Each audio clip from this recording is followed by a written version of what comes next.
പൂർവ്വ വിദ്യാർത്ഥി അല്ലല്ലോ. തീർച്ചയായും അല്ല, അന്ന് കുറെ പേര് ക്ലാസ് കട്ട് ചെയ്താണ്. ഞങ്ങൾ 87-90 എന്നുള്ളൊരു ബാച്ച് തന്നെ ഉണ്ട്, വാട്സപ്പ് ഗ്രൂപ്പ്. വാട്സപ്പ് ഗ്രൂപ്പ് കൂട്ടായ്മന്റെ ഫസ്റ്റ് ഒരു പ്രയോറിറ്റി എന്നുള്ള നിലയ്ക്ക് ഞങ്ങൾ ആരംഭിച്ച UP സ്കൂളിന്റെ കാലത്ത് കേട്ടോ. അങ്ങനെ ഒരു വാട്സപ്പ് കൂട്ടായ്മ വേറുണ്ടോ എന്ന് തന്നെ പറയാൻ പറ്റില്ല. പിന്നെ 100ാം വാർഷികത്തിന് അത് പങ്കെടുക്കാൻ വേണ്ടി മാത്രമാണ് നമ്മളെ ജംഷീദോട് എത്തിയത്. ഇന്നലെ വന്നിട്ടുള്ളൂ.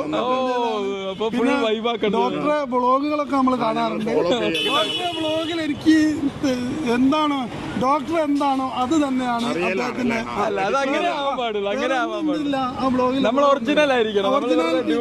ഒറിജിനാലിറ്റി നമുക്ക് അതിൽ ഫീൽ ചെയ്യുന്നുണ്ട്.